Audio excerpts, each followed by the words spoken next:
Boa tarde, meus amigos. Que mais vantagem tem esse coletânea de Erasmo Altruísta 7? Hoje com o tema Aprenda e domine a arte de pregação expositiva.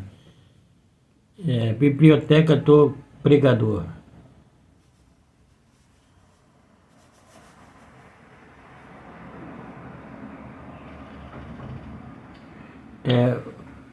Início, estudos bíblicos. O que é o dízimo e por que devo entregar?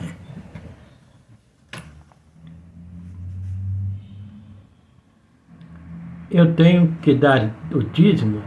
Sou mesmo obrigado a ser dizimista na igreja onde congrego? A resposta é não. Você não precisa fazer isso.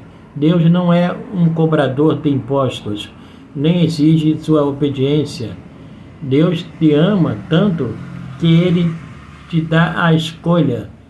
Mas por que você não quer devolver a Ele? Se você colocou sua eternidade em suas mãos, por que você não estaria ansioso para trazer dízimos e ofertas para agradecer ao Deus de toda a criação? Mas o que a palavra diz sobre o dízimo? O dízimo é apenas coisa do Velho Testamento. O que é o dízimo? A palavra dízimo vem de uma raiz do inglês antigo que significa 1/10. É a tradução inglesa comum para o grupo de palavras azar hebraico do Antigo Testamento. O dízimo era uma oferta da renda agrícola de uma pessoa ao Senhor como expressão de agradecimento e dedicação. Na economia agrícola do Antigo Testamento, os dízimos não eram pagos sem dinheiro ou por bens, mas em colheitas ou gado, pois apenas os frutos agrícolas da terra prometida deveriam ser dizimados, não outras formas de renda. Embora hoje em dia geralmente pensemos no dízimo como 10% como resultado da aparentemente há 3 dízimos no Antigo Testamento, 2 a cada ano e 1/3 a cada 3 anos, ou uma média de 23,3% da produção anual da terra. Havia também provisão para ofertar ofertas voluntárias e doações pessoais acima e além do dízimo. O dízimo reconhece a citação da autoridade de Deus. Levítico, Números, Deuteronômio estabelecem os dízimos e ofertas exigidas para os primeiros israelitas, para que eles recebam as bênçãos do Deus Altíssimo. Nosso Deus soberano é um Deus de ordem. Ele criou o sistema de dízimo levítico como um meio de cuidar dos sacerdotes, dos levitas, do estrangeiro, dos órfãos e das viúvas que viviam dentro de seus portões. Mas em toda a palavra há uma promessa anexada a dar os dízimos e ofertas necessários, em Números 14, versículo 28 e 29. NKJ. Para que o Senhor teu Deus te abençoe em toda a obra das tuas mãos que fizeres.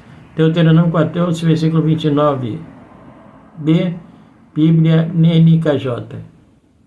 Por que alguém iria engasgar com mosquitos e encolher camelos, quando se trata de dar uma porção de volta para Deus, que não está tudo? Não ajunteis tesouro na terra, onde a traça e a ferrugem destrói, e onde os ladrões arrombam e roubam. mas ajuntai tesouro no céu, onde nem a traça, nem a ferrugem corroem, e onde os ladrões não arrombam, nem roubam. Pois onde estiver o teu tesouro, aí estará também o teu coração. Mateus 6, versículo 19 a 21. O rei sacerdote da antiga Jerusalém recebia dízimos.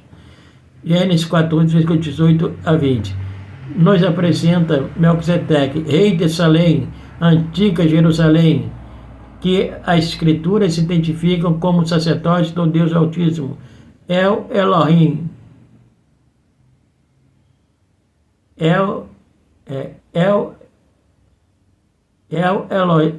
Elion, soberano Senhor.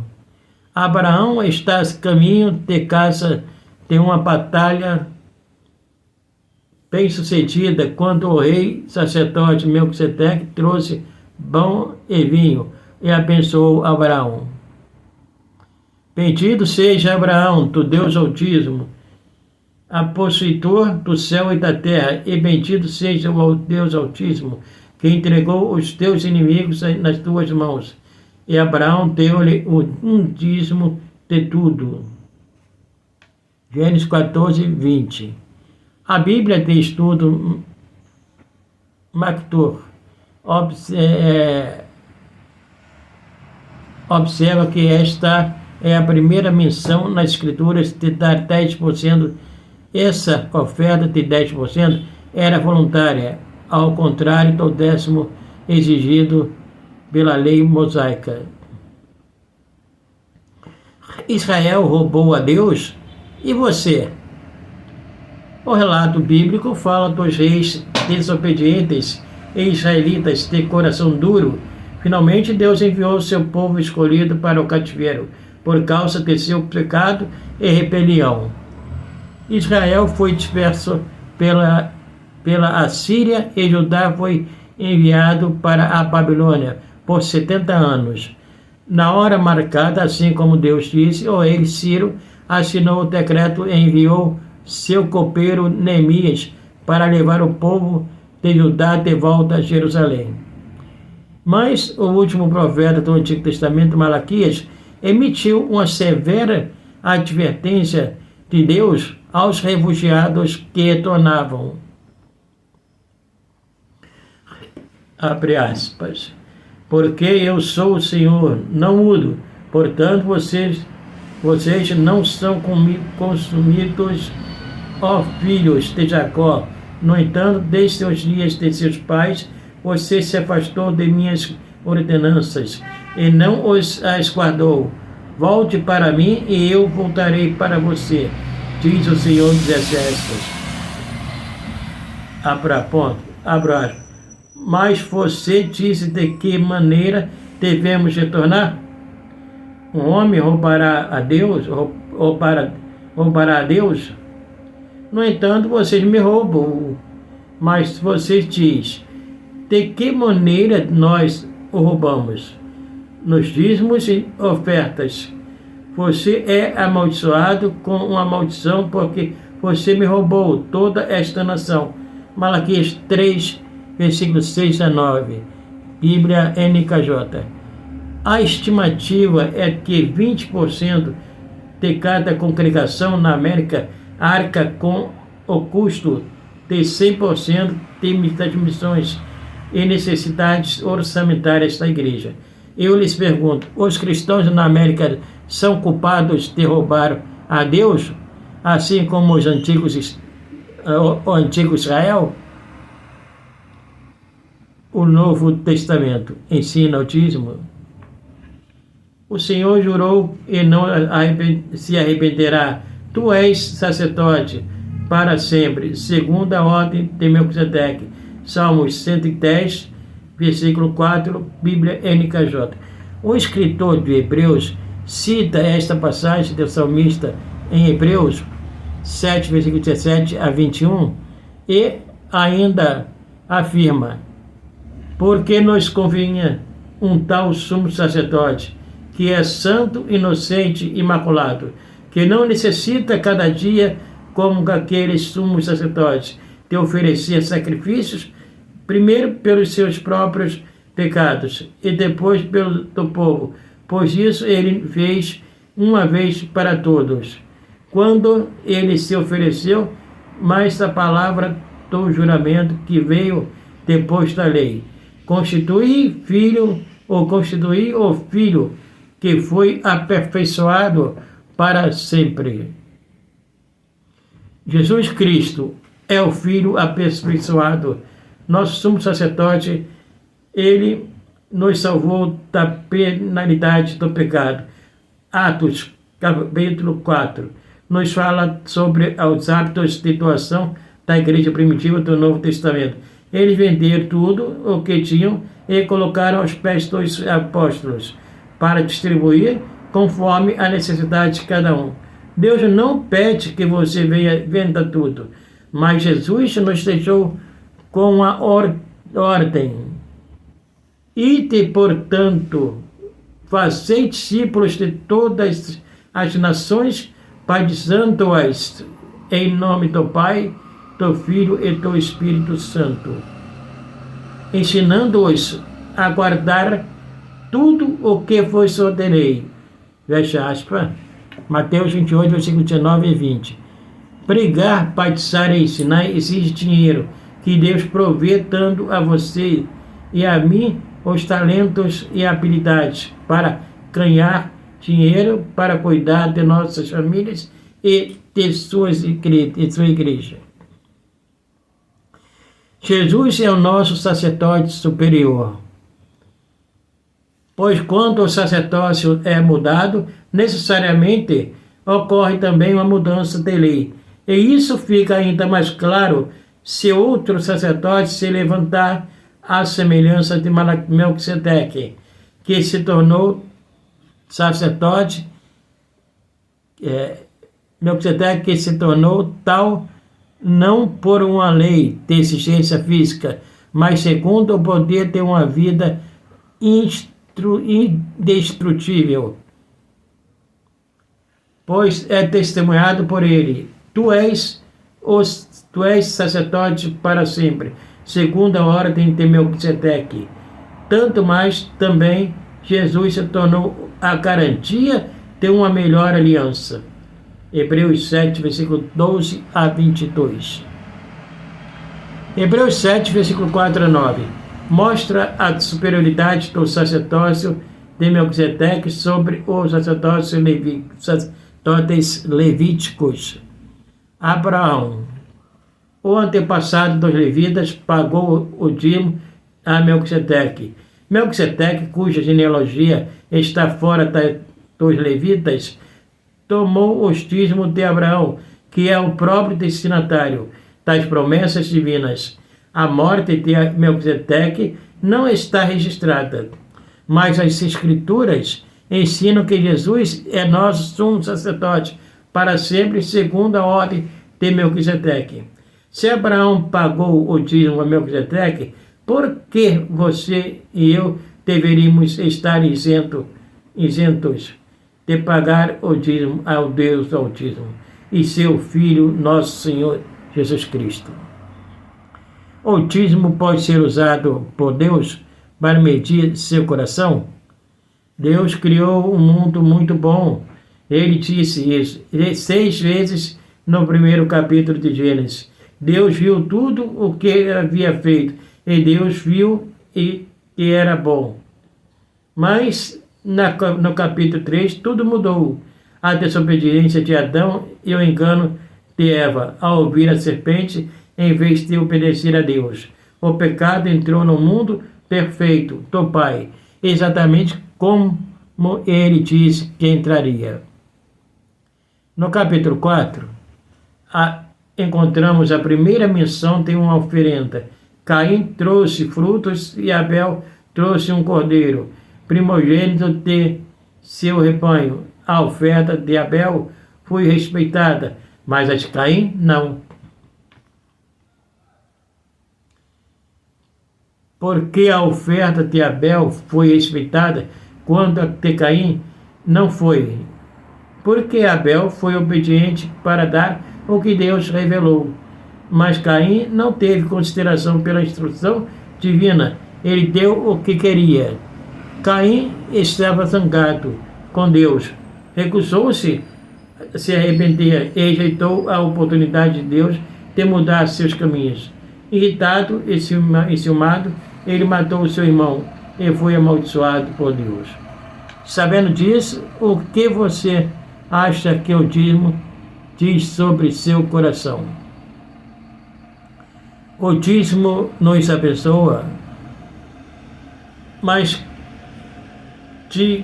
digo isto: quem semeia com moderação, também colherá com moderação. E quem semeia com fartura, também colherá com fartura. Portanto, que cada um dê como deseja em seu coração, não ter má vontade ou por necessidade, pois Deus ama a quem dá com alegria, e Deus é poderoso para fazer abundar em vós toda a graça, para que, tendo sempre em tudo toda a suficiência, abundeis em toda boa obra. 2 Coríntios 9, versículo 7. Deus nos criou, Ele contou os cabelos de nossas cabeças, e seu Filho único teve uma morte horrível para pagar por nossos pecados.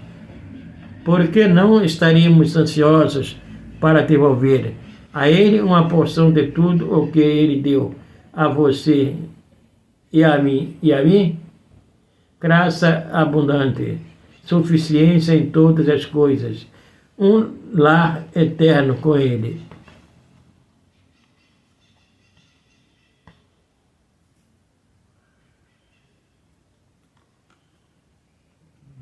Bem, aqui eu concluo a leitura deste tema, o qual eu acabei de discorrer, e foi extraído de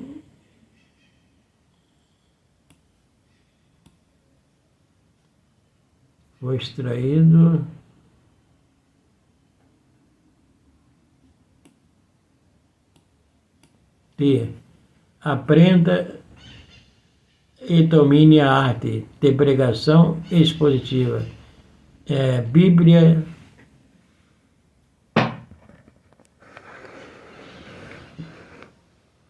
Biblioteca do Pregador. O que, início estudos bíblicos, o que é o dízimo e por que devo entregar?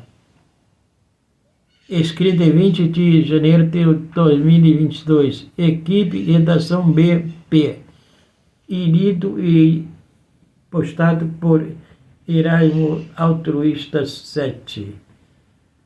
Aqui fica mais um tema para reflexão, para que possam fazer seu juízo de valor e escolher a maior, o que melhor, o que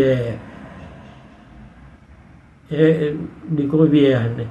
Porque muitos discordam, desconcordam, mas o tema está exposto e vários temas estão sendo expostos para que tenhamos maior clareza sobre essa questão de dízimo, que é um fato que até hoje cria dissidência entre líderes, pastores, padres, né, sobre esse tema, né? Mas aqui, vários temas que eu já postei e que eu já vi, eu creio, né, que o dízimo realmente ele nunca foi dinheiro, porque a Bíblia só diz parte de dinheiro, quando é para levar no templo, quando determina Deus, e porque o lugar longe não está para carregar 10% da uma plantação, para andar quilômetros, né? Como é que ele ia levar? Não tinha transporte que pudesse levá-lo. Então ele diz para que pegue, vende o dízimo no local onde ele mora, onde ele tem a plantação, e ata na mão e vai até onde Deus determinou para que seja levado, né, que era Jerusalém, e chegando lá, antes de entrar, compre tudo que pedir a tua alma, até bebida forte. E depois entre no templo e come daqueles que estão dentro do templo, né? Então, dízimo não é válido para os gentios, pois ele foi dado para o povo judeu, para aquela época, né? Para os judeus, israelitas, né? Hebreus, mas o dízimo era só para Israel, né? E só quem tinha direito, quem tinha que dar o dízimo era agropecuaristas e agricultores. As outras profissões eram remuneradas com dinheiro, né? Então, porque os sacerdotes e os levitas, a parte sacerdotal, elas não tinham herdade na terra. Então, eles não têm como plantar e nem criar gados, né? Não podiam ser agricultores nem agropecuaristas, porque eles eram como sinônimos, tinha que sempre estar disposto a sair de um lugar para outro para poder cuidar, né, dos seus deveres sacerdotais. Então, aqui eu me despeço e até breve, se assim Deus permitir. Gratidão sempre. Textos e coletâneas Gerais Altruísta 7.